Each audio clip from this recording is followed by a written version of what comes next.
Hello મિત્રો, મારી ચેનલમાં તમારું સ્વાગત છે।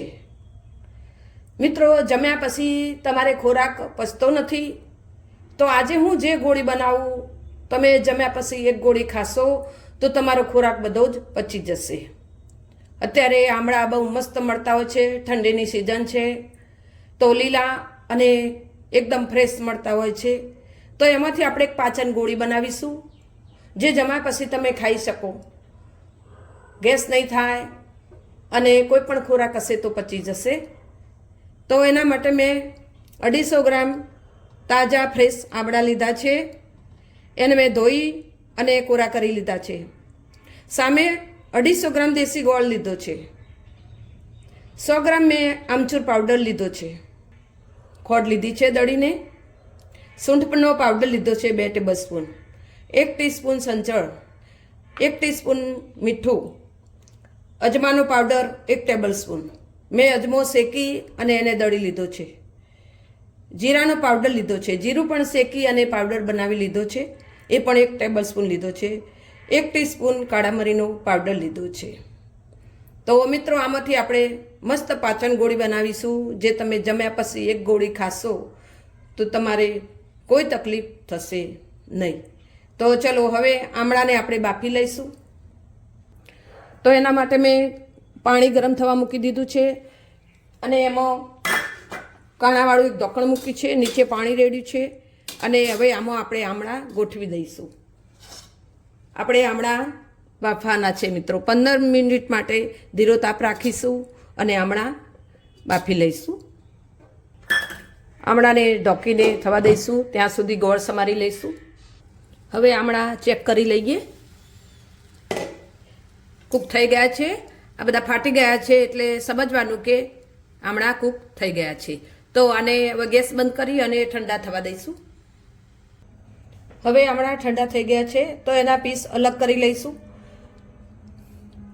આ રીતે મિત્રો અલગ કરી અને એના ઠળિયા કાઢી લઈશું। તો આ રીતે બધા પીસ અલગ કરી લઈશું। મેં ઠળિયા અલગ કરી લીધા છે અને પીસ પણ અલગ કરી લીધા છે। હવે એક મિક્સરનો જાર લઈશું અને એમાં આપણે ક્રશ કરી લઈશું।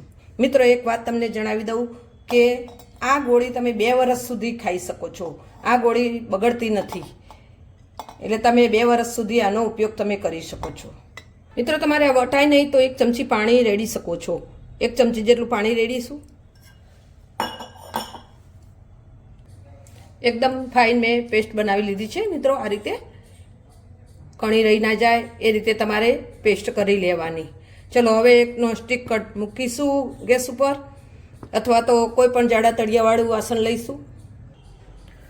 તમે જે વાસણ લો જાડા તળિયાવાળું લેવાનું મિત્રો, સ્ટીલનું અથવા તો નોનસ્ટિક વાપરવાનું, એલ્યુમિનિયમ કે લોખંડ વાપરવાનું નથી। તો આમાં આ બધું નાખી દઈશું અને આને ગરમ કરીશું। હવે આ માવો શેકી લઈશું। આમાં નથી ઘી રેડવાનું કે નથી તેલ રેડવાનું, એમનેમ જ આને ગરમ કરશું અને થોડો ગરમ થશે, પાણીનો ભાગ બળી જશે, પછી એમાં ગોળ નાખીશું। તો તાપ ધીમો જ રાખવાનો છે મિત્રો, ગેસની ફ્લેમ બિલકુલ સ્લો રાખજો। જેમ જેમ શેકાશે એમ કલર ચેન્જ થશે। મિત્રો, સિઝનમાં દરેકે આમળા ખાવા જોઈએ। આમળા ખાવાથી આપણા વાળ, સ્કિન, આપણી બોડી બધું જ વિટામિન મળી રહે છે। તો જ્યારે સિઝન હોય ત્યારે આમળાનું સેવન જરૂરથી કરવું જોઈએ। ચલો હવે પાણીનો ભાગ બધો બળી ગયો છે તો હવે આપણે આમાં ગોળ નાખીશું। મેં 250 ગ્રામ આમળા લીધા છે તો સામે 250 ગ્રામ ગોળ લીધો છે। મિત્રો, તમારે ઓછો નહીં લેવાનો, જેટલા આમળા લો છો એટલો જ ગોળ લેવાનો છે અને આને બધું થવા દઈશું બરાબર।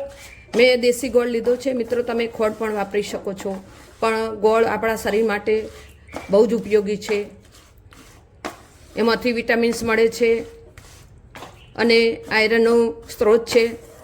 તો આપણે ગોળ ખાઈશું તો આપણે હેલ્ધી રહીશું। તો આને બધું થવા દઈશું બરાબર।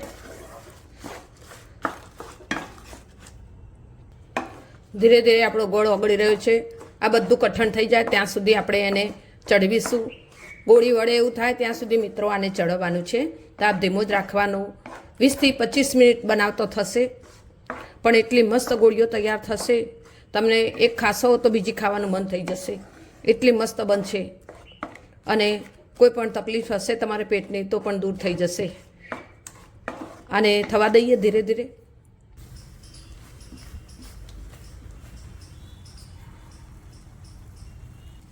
બધા મસાલા મેં નાખી દીધા છે. આમચૂર પાવડર બધું મિક્સ કરી લઈશું અને આને થવા દઈશું. જેમ જેમ હલાવીશું એમ એ ચીકણું થશે, ચડશે એમ ચીકણું થઈ જશે. હજુ મિત્રો વાર છે.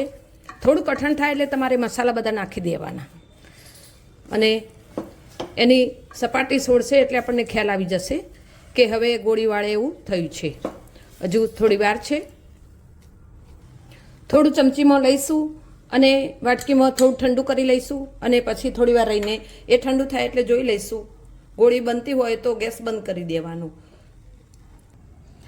હવે આ થોડું ઠંડુ કર્યું છે એને આપણે જોઈ લઈએ ગોળી વળે છે કે નહીં.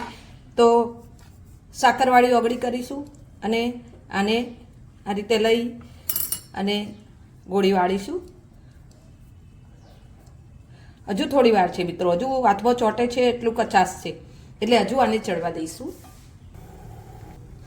હવે આપણો માવો કઠણ થઈ ગયો છે, તવેતાની સાથે આવે છે, એકદમ કઠણ થઈ ગયો છે. તો થોડું આપણે ચમચી ખાંડવાળી કરી અને જોઈ લઈશું. એક થોડો લઈશું અને ગોળી વાળી જોઈશું.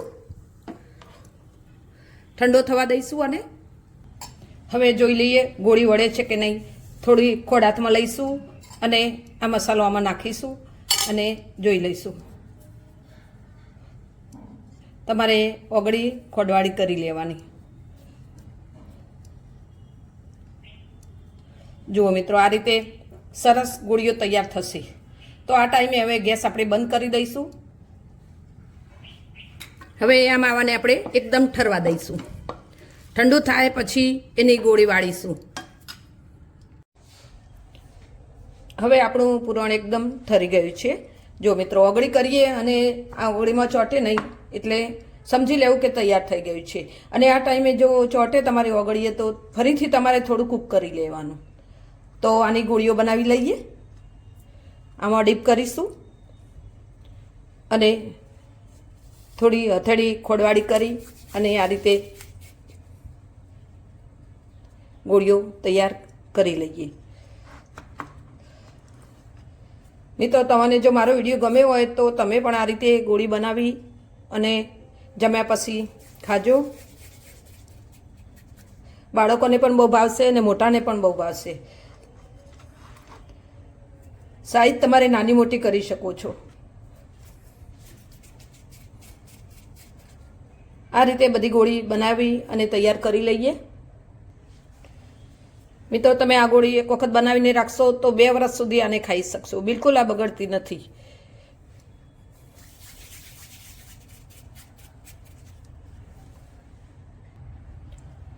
મેં બધી ગોળી વાળીને તૈયાર કરી લીધી છે. મિત્રો, તમને મારો વિડીયો ગમ્યો હોય તો મારા વિડીયોને લાઈક કરો અને મારી ચેનલ હજુ સબસ્ક્રાઈબ નથી કરી તો કરી લેજો અને ઘંટડી જરૂરથી દબાવજો. અને તમે પણ આ રીતે પાચન ગોળી બનાવી અને ખાજો અને પરિવારને ખવડાવજો. જય મા હિંગલાજ.